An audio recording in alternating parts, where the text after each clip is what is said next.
Episode 9 అయితే మీకోసం రెడీగా ఉంది. ఏంటంటే నా వీడియో చూసే ప్రతి ఒక్కరు నా సబ్స్క్రైబర్స్ నా వీడియోకి లైక్ చేసి నాకు సపోర్ట్ చేయండి. అదేవిధంగా నా వీడియో ఫస్ట్ టైం చూసే వాళ్ళైతే సబ్స్క్రైబ్ చేసుకోండి. నా ప్రతి వీడియో మీకు నోటిఫికేషన్గా వస్తుంది.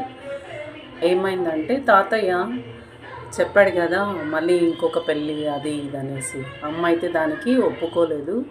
నాకు వద్దు, నేను తనకు భార్యను అవ్వచ్చు, కానీ నాకు నా పిల్లలకి నాన్న అయితే అవ్వలేడు కదా, నా పిల్లలను సరిగ్గా చూసుకోడు, నాకైతే వద్దు, నా భర్తతోనే నాకు అయిపోయింది, వేరే ఇంకొక పెళ్ళి అయితే వద్దు, నేను చేసుకోను నాన్న అని అయితే గట్టిగా చెప్పేసింది అమ్మ. సరే అనేసి అమ్మకి ఇష్టం లేని పెళ్ళి ఎందుకనేసి తాతయ్య కూడా ఓకే అన్నాడు.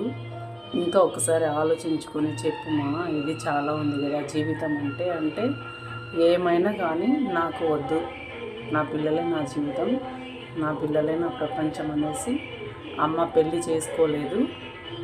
తర్వాత ఏదో కూలి పని చేసుకొని అలా జీవనం సాగించేది. ఏంటంటే నాన్న చేసింది ఒకటి మంచి పని, ఉండడానికి ఓన్ హౌస్ అయితే సొంత ఇల్లు అయితే కట్టి పెట్టేశాడు. మేము చిన్నప్పుడే ఆ ఇంట్లో మేము ఉన్నాము. అలా ఉన్నప్పుడు తాతయ్య అమ్మమ్మ కూడా మాతోనే ఉండేవాళ్ళు. అలా అందరం ఉండేవాళ్ళము. అలా తాతయ్య అమ్మమ్మ మాతోనే ఉండేవాళ్ళు, కలిసి అందరం ఉండేవాళ్ళము. చాలా బాగా ఉండేది. ఒక తాతకి కూతురు అనే ఫీల్ అయితే ఎప్పుడూ లేదు. నా కూతురు నాకు కొడుకులాగా అని తాత ఎప్పుడు కూడా కొడుకులా అలానే చూశాడు, అలానే పెంచాడు అమ్మని. అదే ధైర్యంతో ఉన్నాడు. నా బిడ్డ ఒంటరిగా ఉంది కదా, నేను ఉండాలి, తనకి తోడుగా ఉండాలి అని ఫిక్స్ అయిపోయి తాతయ్య అయితే మాతోనే ఉండేవాడు, మమ్మల్ని చూసుకుంటూ. మా అమ్మమ్మ తాతయ్య అలా మాతో కలిసిమెలిసి అందరం హ్యాపీగా ఉన్నాము. తర్వాత అమ్మ కూలి పని చేసి మాకు రోజు మాకేం కావాలో అన్నీ చూసుకునేది. అలా సాగిపోయే మా జీవితంలో ఇలా కూలి పని ఎన్ని రోజులని చేయాలి నాన్న, ఏదో ఒకటి నేను చేస్తాను అనేసి అమ్మ వేరే దేశాలకు వెళ్ళేసింది. ఏదో ఒకటి చేస్తాను, అవుట్ కంట్రీకి వెళ్ళాలని ప్లాన్ చేయాలని అనుకుందామా.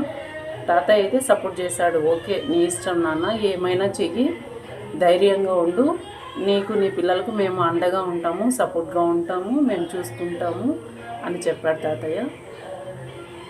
నెక్స్ట్ వీడియోలో ఏం జరిగిందో చెప్తాను.